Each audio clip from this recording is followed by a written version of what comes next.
안녕하세요. 서울 북부교회에서 주 예수님의 이름으로 제공하는 은혜와 진리의 성경 강해 시간입니다. 이번 시간에 예수님께서는 인위적인 종교 행사와 불신에 갇혀 죽어있는 유대인들과 동생들에게 전도하십니다.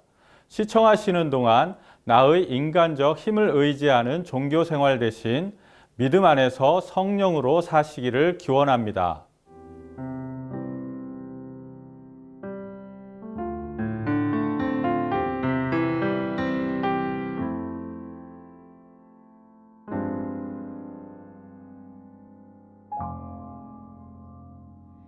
너 예수께 조용히 나가 내 모든 짐 내려놓고 주 십자가 사랑을 믿어 죄 사함을 너 받으라. 주 예수의 은혜를 입어 내 슬픔이 없어지리. 내 이웃을 늘 사랑하여 너 받은 것 거저 주라. 주 예수께 조용히 나가 내 마음을 쏟아놓으라.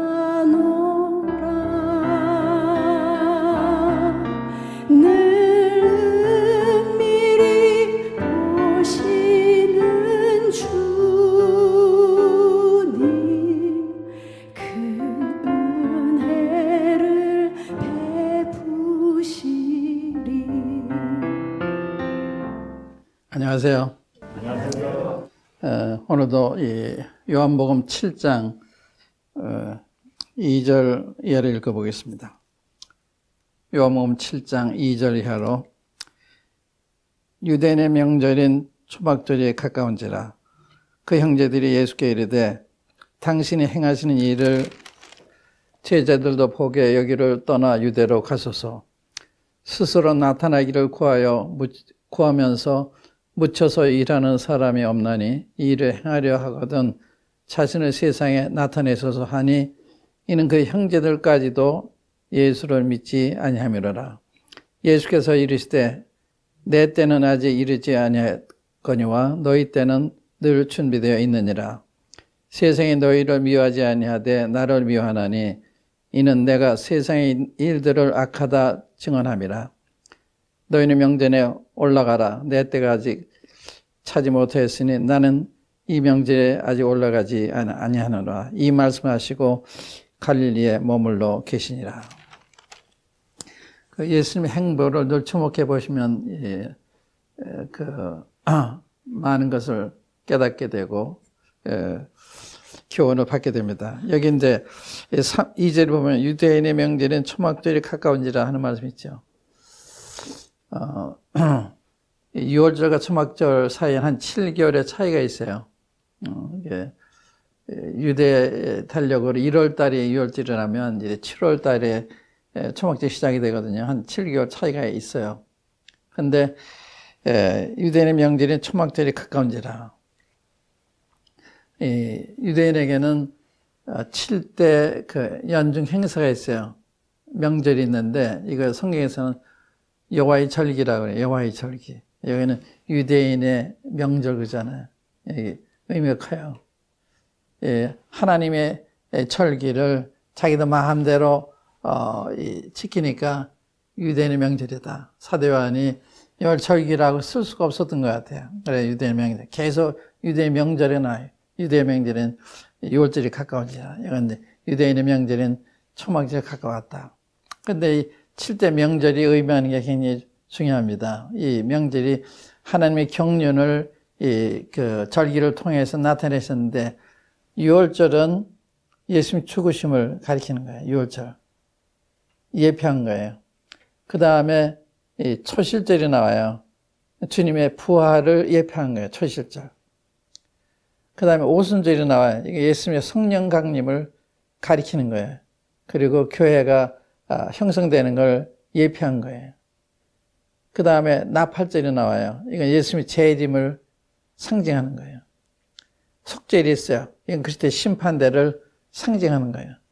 그 다음에 초막절이 나와요. 이게 마지막 절기인데 초막절은 천년왕국을 상징하는 유대인들이 애굽에서 나와서 광야 생활할 때 초막에 살았거든요. 그걸 잊지 않게 주님이 받았어요.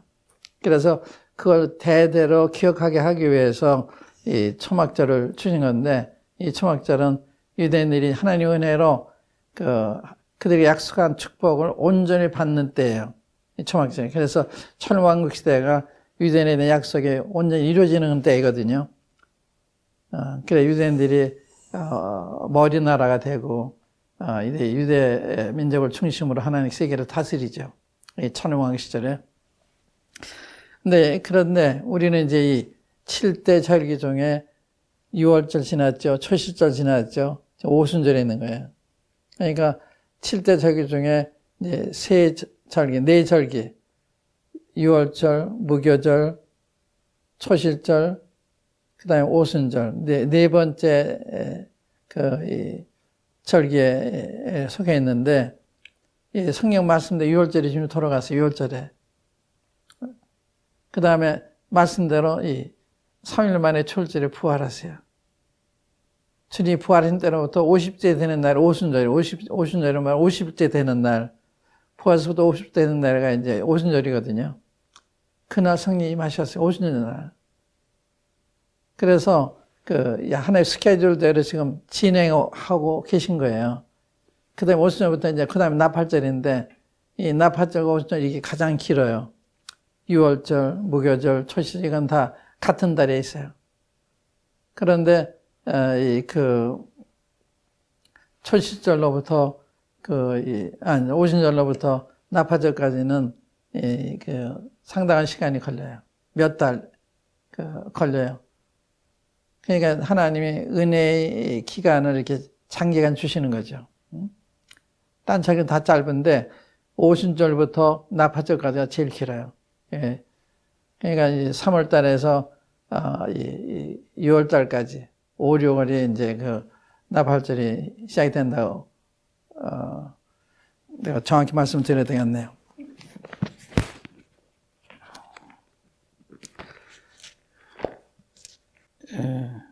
나팔절이 9월 달이군요. 9월 달, 9월, 10월이 나팔절인데 오순절이 이제 니산월인데 3, 4월에 해당하는 거예요. 그러니까 9월 달이면 한 5, 6개월 이렇게 차이죠. 5, 6개월 후 가장 길어요. 이렇게 명절 간의 그 기간이 다 짧은데 오순절로 나팔절까지 가장 길어요. 이렇게 그러니까 하나님의 은혜를 이렇게 장기간 우리에게 허락하신 거예요.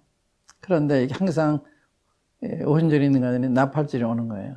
그러니까 나팔절에 이제 주님이 오시면 그때 은혜의 때는 마감이 되는 거예요. 그런데 이제 우리 이 초막절은 이제 마지막 초막절이고 다음에 초막절 다음에 이제 6월째 다시 오잖아요. 3월 달에. 여기 이제 11월, 12월이 이제 초막절인데 이제 그 다음에 3, 4월인 우리 달력 그런 거예요. 3, 4월이 이제 니산월, 이게 이제 2월절이거든요. 그러니까 이제 마지막 해에 들어가는 거예요. 그래서 이 유대인들이 그냥 관습적으로 이 명절을 지킨 거예요. 관습적으로. 유대인의 명절. 의미를 모르고. 우리가 이제 안식일을 지킨다든지 주의를 지킨다든지 이렇게 그냥 습관적으로 하는 거와 거의 마찬가지로 볼 수가 있죠. 습관적으로 하면 안 되는 거잖아요. 그날을 기다리고 그날을 사모하고 또 그날의 의미를 되새기고 이제 이런 게 필요한 건데, 그래서 어떤 교회에서는 매주 만찬하는 교회가 있어요. 매주. 저희도 그렇게 합니다만 매주 떡을 떼면서 주님의 죽으심과 주님의 부활과 주님이 지금 하나님 보좌 우편에서 우리 위해서 기도하시는 것과 다시 오신 것, 이걸 기억을 해요. 그러니까 예배가 안 드려질 수가 없죠. 그걸 묵상하는 동안에 주님의 은혜에 감사하게 되고 또 부활을 생각하면서 우리의 믿음의 확실함을 재확인하게 되고 여러 가지로 이 만찬행하면서 은혜를 잊게 되거든요. 부활절을 따라 하는 것이 아니라 매주 주님의 죽으심과 부활을 기억을 하게 되는 거죠. 근데 이것도 잘못하면 이것도 습관이 될 수가 있어요. 그렇기 때문에 이런 연합이 우리가 자주 하다 보면 이게 하던 거니까 하는 거하고 그날을 사모해서 주님 앞에 나가는 건 다른 거잖아요. 근데 초막절이나 6월절은 다 유대인들이 그랬다.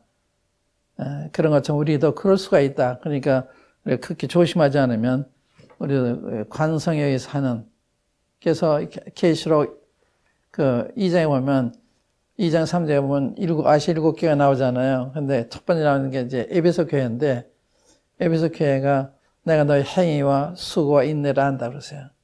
행위와 수고와 인내 계속되고 있어요. 그리고 교리적으로 참 철저하고 인내심도 있고 열심도 있고 겉으로 보기엔 굉장히 훌륭한 교회인데 주님이 문제 지적하셨어요. 너가 책망할 것이 하나 있다. 너가 처음 사는 걸 버렸다. 그러면 너희가 어디서 떨어진 걸 생각하고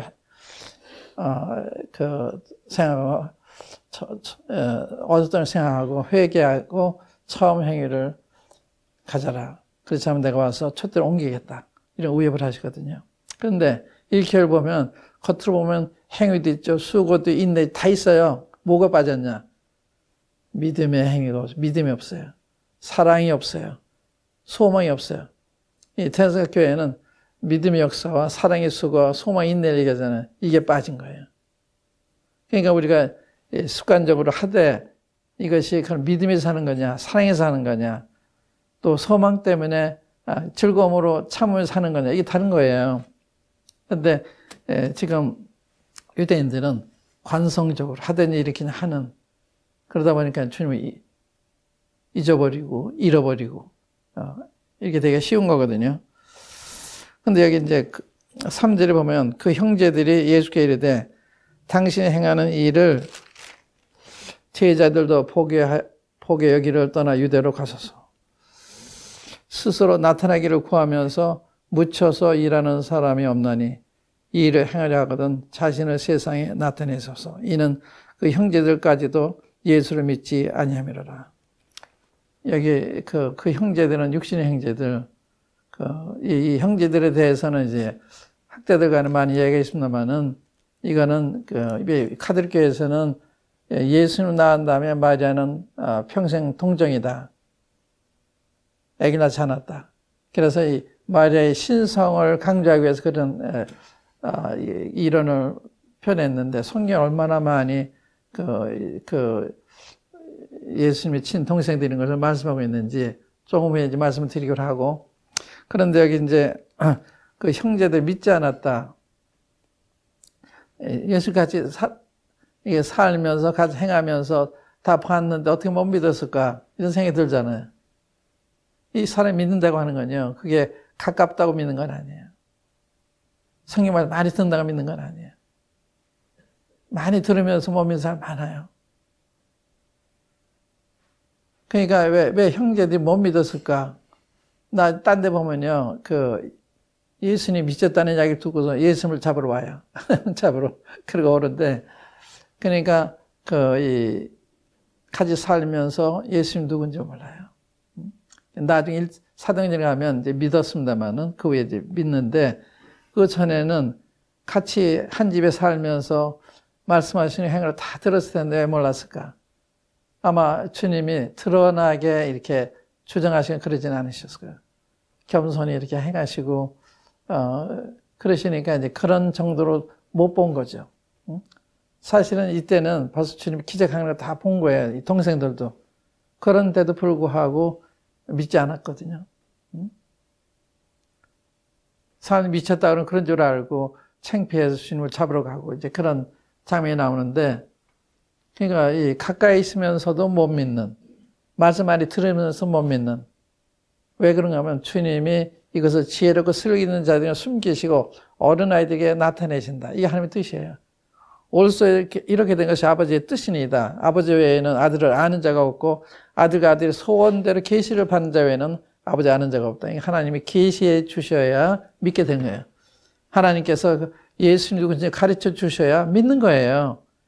내가 그냥 이 지혜로 연구해서 깨달아 믿는 게 아니에요. 찾을 때 하나님이 알게 해주시는 거예요. 그러니까 찾아야 되는 건 분명한데 찾을 때 주님이 알게 해주시는 거예요.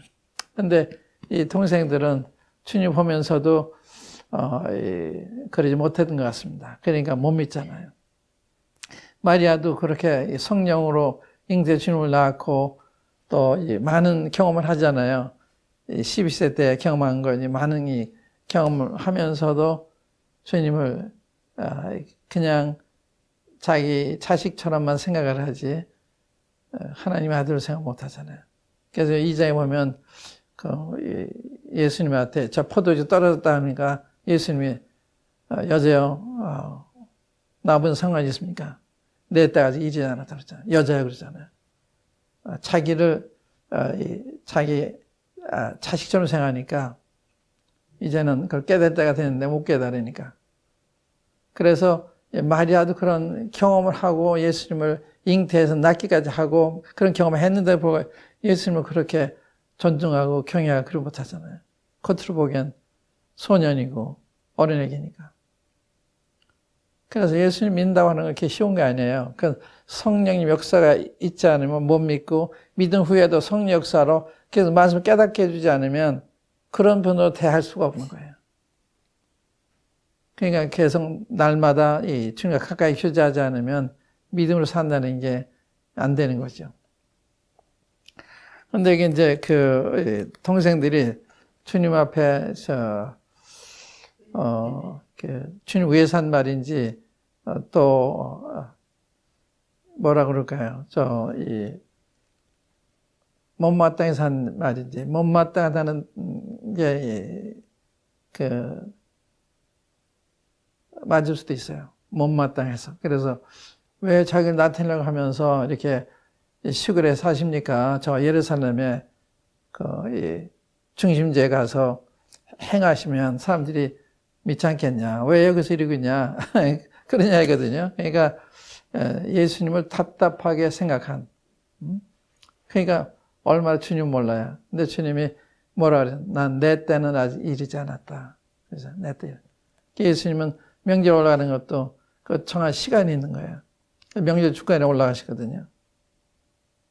내 때가 이르지 않았다. 너희 때는 항상 준비되어 있다. 너희는 너희 원하는 때 이렇게 할 수도 있고 저렇게 할 수도 있어. 나는 안 그래. 나는 아버지의 정한 시간을 따라서 해야 돼. 내 때가 이르지 않았다. 난 지금 올라가잖아. 그걸 다 이해 못하는 거죠. 그러니까 예수님 아마 이상하게 생각도 했을 거예요. 그런 점에서 이해가 안 되니까. 그러니까 믿지 않는 사람, 믿는 사람 볼 때 이상하게 보는 것 같죠. 왜 이 현실을 이렇게 등한히 여기고 영적인데 이렇게 몰두하나. 현실을 등한히 물론 잘 보시지만 현실을 등한히 한 건 아니고 가치관 이쪽에 두고 사니까 그렇게 보이는 거죠. 그러니까 현실보다는 저쪽이 더 현실이에요. 저 영적인 거 하늘나라가. 그러니까 거기에 가치관을 두고 사니까 사는 방식이 달라요. 믿지 않는 사람. 믿지 않는 세상이 전부잖아요. 우리는 내 사람이 믿고 있기 때문에 그걸 따라서 처신하게 되는 거예요. 그러니까 믿지 않는 사람 볼 때는 이해가 안 가는 거예요. 이해가 안 가서 정상이죠. 모르니까. 근데 이제 그 형제들까지도 예수를 믿지 않았다. 그러니까 믿음이라 하는 것은 내가 믿으려고 해서만 되는 게 아니라 하나님 편에서 받아주셔야 되는 거예요. 하나님 편에서. 깨닫게 해주셔야 되는 거예요. 그러니까 하나님 겸손한 게 필요하고 진실한 게 필요한 거예요. 겸손하게 접근하지 않으면 안 돼요. 호기심을 알려고 그러면 주님 기뻐하지 않으세요. 그 유대인들이 예수의 행하는 표적을 보고 믿었다고 그러잖아요. 그건 진정한 믿음이 아니에요. 그러니까 주님이 그들을 받아주지 않잖아요. 니고데모는 주님이 받아주시고 설명해 주시고 다 하잖아요. 그러니까 니고데모 믿잖아요. 그러니까 믿는다고 하는 것도 이 동기가 순수한 정직과 진실에서 나온, 제가 죄인이기 때문에, 내가 무지하기 때문에, 내가 모르니까 어떻게 안다고 할 수 있나. 그래서 이렇게 도움받기 위해서 나온다면 주님 그래서 다 도와주신 거죠. 제가 뭘 합니까? 도와주세요. 저는 죄인입니다. 이런 사람들 다 받아주세요. 근데 그걸 모를 때는 알고서 오기를 바라시는 거죠. 이제 믿음은 이 계시가 전제되는 거다. 하나님 계시해 주셔야 믿는 거다. 이제 이걸 배우게 되고요. 다른 데 보면 요한복음 9장에 보면은 내가 심판할 세상에 왔는데 보지 못하는 자들은 포기하고 보는 자들은 소경되게 하러 왔다. 그래. 좀 역설적인 얘기하네요. 소경들은 포기하기 위해서 왔고 보는 자들은 소경되게 오르셨다. 그러니까 바리새인들이 하는 말이 우리도 소경인가 그래요. 근데 예수님이 너희가 소경되었다면 죄가 없으려니와 본다고 하니 너희 죄가 그저 있다. 우리의 문제는 안다는 데는 안 되는데. 우리가 알면 얼마나 알아요. 그걸 우리가 무지가 99%면 안내가 1%도 안 돼요. 근데 그걸 모르니까 그렇게 주장하고 그러는 거 아니에요. 이 우주를 보세요. 얼마나 커요. 무한한 우주 아니에요. 근데 존재가 뭐예요? 지구의 존재가 모래 하나를 갖다 그러지 않았어요. 모래 하나에 칠하는데 거기에 대한민국 보이지도 않아요. 여러분과 저는 보이지도 않아요. 이러한 내가 뭘 안다고 얘기할 수 있어요? 모르는 게 더 많죠. 몰라서 사업도 실패하고 몰라서 병도 받아들이고 이런 게 얼마나 많아요. 그러니까 우리 무의식 속에 사실 살고 있는 거예요. 하나님 우리가 모를 때 보호해 주시고 인도해 주지 않으면 우리는 꼼짝없이 잘못될 수밖에 없어요. 그러니까 하나님 인도하심을 구하는 거죠. 그러니까 믿음은 계시가 전제되는 거다. 믿으려고 그러면 겸손해야 되고 진실해야 된다. 그런 사람 주님이 다 받아주세요. 그렇지 않으면 그럴 때까지 기다리신 거예요. 근데 사람들이 언제 진실해지는가 하면 자기가 정말 어려움에 처했을 때 혹시 내가 뭐 잘못해서 이런 일을 당하나 이런 생각할 때 진실을 추구하잖아요. 그 전까지는 이 거짓을 수단으로 살아왔는데 이제 자기가 이런 죽음의 전에 이제 앞에 있으니까 진실해지는 거예요. 하나님 앞에 죄도 그대로 회개하게 되고 용서를 구하게 돼요. 그래서 은혜 없는 거예요. 그러니까 하나님 그걸 기다리시는 거죠. 기다리신 거예요. 정직한 마음, 진실한 마음으로. 지금이라도 얼마든지 주님을 찾을 수가 있어요. 우리가 쉽게 내가 어떤 존재라는 걸 아니까 내가 모래 하나를 지나지 않나, 개미 하나를 지나지 않나. 난 존재 자체를 추정할 만한 게 못 되잖아요. 그런 내가 뭘 추정할 수가 없잖아요. 그걸 몰라요, 그거를. 개미가 만약 여러분이 생각하는데 한번 생각해 보세요. 개미가.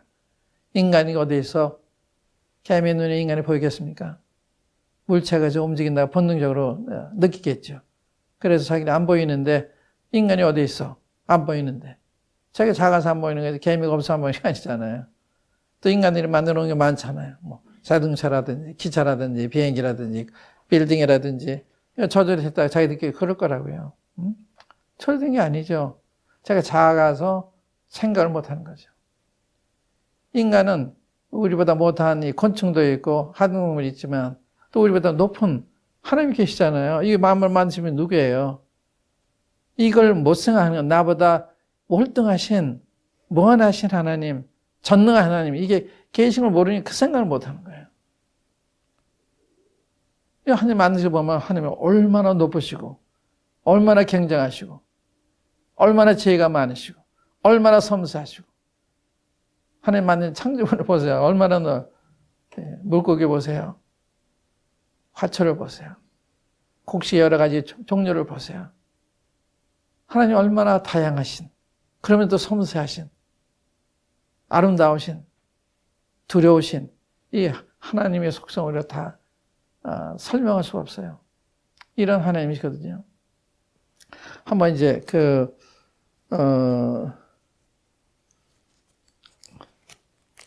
형제들에 대한 이야기. 마태복음 12장 한번 열어보실까요? 마태복음 12장 46절부터 보세요. 예수께서 무리에게 말씀하실 때 그의 어머니와 동생들이 예수께 말하려고 밖에 섰더니 한 사람이 예수께 여쭤오되 보소 당신의 어머니와 동생들이 당신께 말하려고 밖에 서 있나이다. 여기 동생들이 있잖아요. 어머니 동생들이. 딴 데 이제 누나도 나와요. 누나. 그러니까 누이 동생이죠. 이런 말씀이 많이 있어요. 이번에 13장 한번 보실까요? 마태복음 13장 54절 55절에 보면 이는 그 목수의 아들이 아니냐 그 어머니는 마리아 그 형제들은 야고보 요셉 시몬 유다라 하지 않느냐 그 누이들은 다 우리와 함께 있지 아니하냐. 그러니까 이 성경에는 마리아가 자녀들을 많이 낳은 거예요. 그러니까 마리아는 동정녀가 아니고 마리아는 의인이 아니고 마리아 우리 같은 죄인이죠. 그런데 이 동생들이 있었다. 그러니까 마리아는 그 신성하다는 이야기는 그럼 좋지만 그게 사실 아닌데 마리아는 예수님의 피조물이에요. 예수님 낳았지만 피조물이에요. 그래서 여자애 그런 거예요. 여기까지 하겠습니다. 감사합니다. 주 예수를 친구로 삼아 늘 내 옆에 모시어라.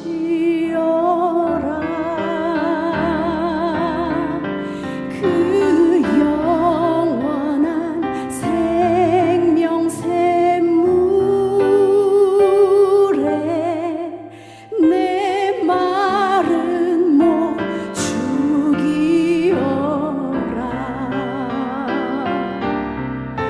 주 예수께 조용히 나가 내 마음을 쏟아놓으라.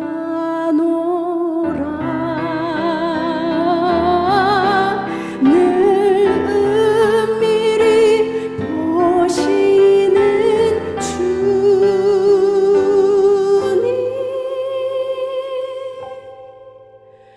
큰 은혜를 베푸시리.